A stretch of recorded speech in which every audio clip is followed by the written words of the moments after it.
teman-teman, saya Fatia Kansa. Video kali ini membahas tentang metode pemasangan pondasi tiang. Pondasi tiang sendiri terbagi menjadi dua jenis, yaitu pondasi tiang pancang dan pondasi tiang bor. Pertama, kita akan membahas pondasi tiang pancang. Pondasi tiang pancang merupakan bagian dari konstruksi yang dibuat dari kayu, beton, dan atau baja yang digunakan untuk mentransmisikan beban-beban permukaan ke tingkat-tingkat permukaan yang lebih rendah dalam masa tanah. Mana pondasi tiang ini digunakan untuk mendukung bangunan bila lapisan tanah kuat terletak sangat dalam. Keuntungan menggunakan tiang pancang diantaranya adalah: pertama, bahan tiang dapat diperiksa sebelum pemancangan. Kedua, prosedur pelaksanaan tiang dipengaruhi oleh air tanah. Ketiga, tiang dapat dipancang sampai kedalaman yang dalam. Keempat, pemancangan tiang dapat menambah kepadatan tanah granuler. Penggunaan tiang pancang juga memiliki kerugian, diantaranya yang pertama, penggembungan permukaan tanah dan gangguan tanah akibat pemancangan dapat menimbulkan masalah. Kedua, kepala tiang kadang-kadang pecah akibat pemancangan. Ketiga, pemancangan sulit bila diameter tiang terlalu besar. 4. Pemancangan menimbulkan gangguan suara, getaran, dan deformasi tanah yang dapat menimbulkan kerusakan bangunan di sekitarnya. Yang kelima, banyaknya tulangan dipengaruhi oleh tegangan yang terjadi pada waktu pengangkutan dan pemancangan tiang. Metode pemasangan tiang pancang terbagi menjadi beberapa tahap. Tahap pertama, pekerjaan untuk dimensi kubus atau ukuran dari tiang pancang. Langkah-langkahnya sebagai berikut. Pertama, menghitung daya dukung yang didasarkan pada karakteristik tanah dasar yang diperoleh dari penyelidikan tanah. Dari sini kemudian dihitung kemungkinan nilai daya dukung yang diizinkan pada berbagai kedalaman dengan memperhatikan faktor aman terhadap keruntuhan daya dukung yang sesuai dan penurunan yang terjadi harus tidak berlebihan. Kedua, menentukan kedalaman, tipe, dan dimensi pondasinya. Hal ini dilakukan dengan jalan memilih kedalaman minimum yang memenuhi syarat keamanan terhadap daya dukung tanah yang telah dihitung.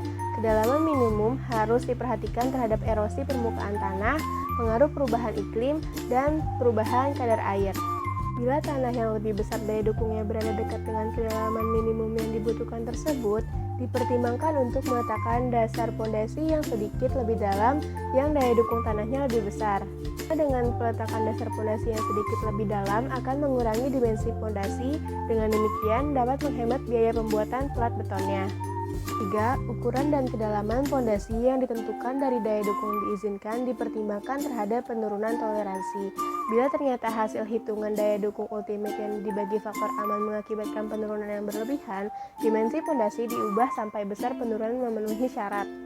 Tahap berikutnya adalah pekerjaan persiapan. Pertama, membubuhi tanda. Tiap tiang pancang harus dibubuhi tanda serta tanggal saat tiang tersebut dicor. Titik-titik angkat yang tercantum pada gambar harus dibubuhi tanda dengan jelas pada tiang pancang. Untuk mempermudah perekaan, maka tiang pancang diberi tanda setiap 1 meter. Kedua, pengangkatan atau pemindahan. Tiang pancang harus dipindahkan atau diangkat dengan hati-hati sekali guna menghindari retak maupun kerusakan lain yang tidak diinginkan. 3. Rencanakan final set tiang. Untuk menentukan pada kedalaman mana pemancangan tiang dapat dihentikan berdasarkan data tanah dan data jumlah pukulan terakhir atau final set. Keempat, rencanakan urutan pemancangan dengan mempertimbangkan kemudahan manuver alat. Lokasi stok material agar diletakkan dekat dengan lokasi pemancangan. Yang kelima, tentukan titik pancang dengan teodolit dan tandai dengan patok. Yang ketiga yaitu proses pengangkatan tiang pancang. Ini terbagi lagi menjadi dua, yaitu dengan 2 tumpuan dan dengan 1 tumpuan. Yang pertama, pengangkatan tiang untuk disusun dengan 2 tumpuan. Metode pengangkatan dengan 2 tumpuan ini biasanya pada saat penyusunan tiang beton, baik itu dari pabrik ke trailer ataupun dari trailer ke penyusunan lapangan. Syaratan umum dari metode ini adalah jarak titik angkat dari kepala tiang adalah 1/5L. Untuk mendapatkan jarak harus diperhatikan momen maksimum pada bentangan, haruslah sama dengan momen minimum pada titik angkat tiang sehingga dihasilkan momen yang sama. Prinsipnya pengangkatan dengan 2 tumpuan untuk tiang beton adalah dalam tanda pengangkatan di mana tiang beton pada titik angkat berupa kawat yang terdapat pada tiang beton yang telah ditentukan. Kedua, pengangkatan dengan satu tumpuan. Metode pengangkatan ini biasanya digunakan pada saat tiang sudah siap akan dipancang oleh mesin pemancangan sesuai dengan titik pemancangan yang telah ditentukan di lapangan. Pun persyaratan utama dari metode pengangkatan satu tumpuan ini adalah jarak antara kepala tiang dengan titik angker berjarak sepertiga L. Untuk mendapatkan jarak ini haruslah diperhatikan bahwa momen maksimum pada tempat pengikatan tiang sehingga dihasilkan nilai momen yang sama. Tahap keempat adalah proses pemancangan tiang pancang tersebut. Yang pertama, alat pancang ditempatkan sedemikian rupa sehingga S-hamper jatuh pada patok titik pancang yang telah ditentukan. Tiang diangkat pada titik angkat yang telah disediakan pada setiap lubang. 3. Tiang didirikan di samping driving lead dan kepala tiang dipasang pada helmet yang telah dilapisi kayu sebagai pelindung dan pegangan kepala tiang. 4. Ujung bawah tiang didudukkan secara cermat di atas patok pancang yang telah ditentukan. 5. Penyetelan vertikal tiang dilakukan dengan mengatur panjang backstay sambil diperiksa dengan water pass sehingga diperoleh posisi yang betul-betul vertikal. Sebelum pemancangan dimulai, bagian bawah tiang diklaim dengan center gate pada dasar driving lead agar posisi tiang tidak bergeser selama pemancangan, terutama untuk tiang batang pertama. 6. Pemancangan dimulai dengan mengangkat dan menjatuhkan hammer secara kontinu ke atas helmet yang terpasang di atas kepala tiang. Pemancangan dapat dihentikan sementara untuk penyambungan batang berikutnya bila level kepala tiang telah mencapai level muka tanah, sedangkan level tanah keras yang diharapkan belum tercapai. Tes penyambungan tiang yaitu pertama, tiang diangkat dan kepala tiang dipasang pada helmet seperti yang dilakukan pada batang pertama. 2.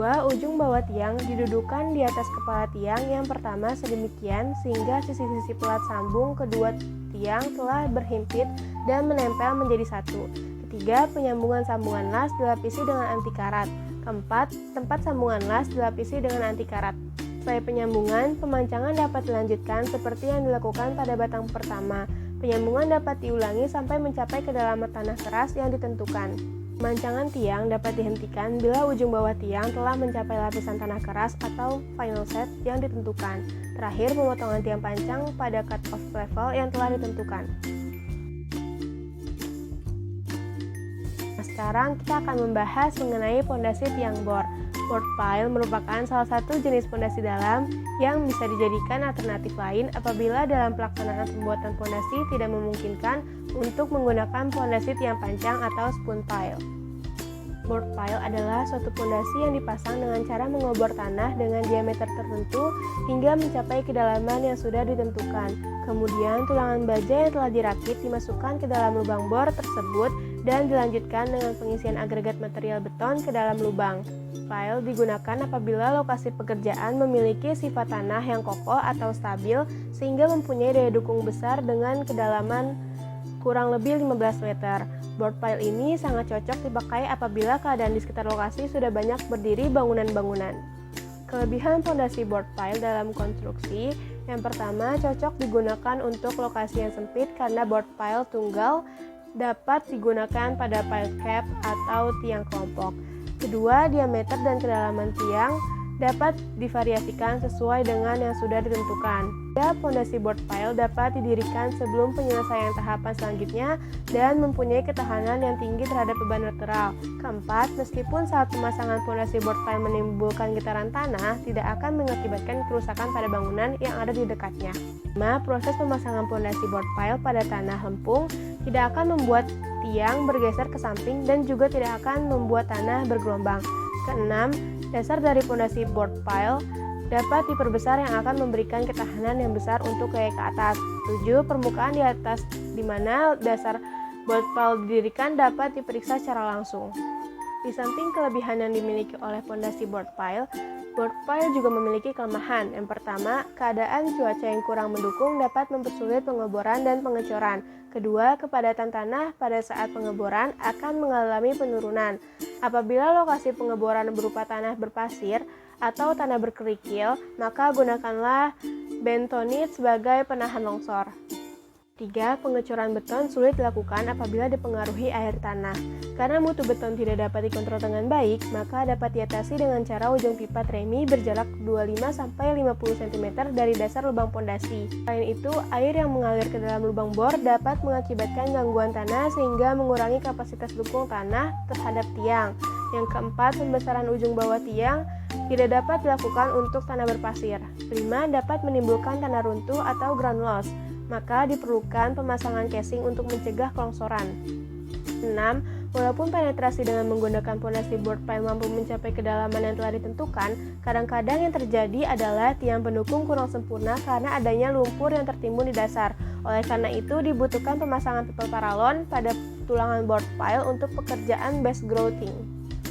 Secara umum, tahapan pekerjaan pondasi board pile sebagai berikut. Yang pertama, persiapan lokasi atau site preparation, yaitu mengukur area koordinat-koordinat tiang bor yang direncanakan mengacu pada benchmark yang ada di lokasi pekerjaan. Kemudian, melaksanakan stripping, cut, and fill pada lokasi pembuatan tiang bor agar kinerja peralatan yang digunakan efisien dan stabil. Jika diperlukan, mempersiapkan akses yang akan dilalui truk-truk mixer dari batching plant ke lokasi pembuatan tiang bor. 2. Memasang standpipe. Standpipe dipasang dengan ketentuan bahwa pusat dari standpipe harus berada pada titik as bangunan pondasi yang telah disurvei terlebih dahulu. Pemasangan standpipe dilakukan dengan bantuan alat berat seperti eskavator. 3. Pembuatan drainase dan kolam air.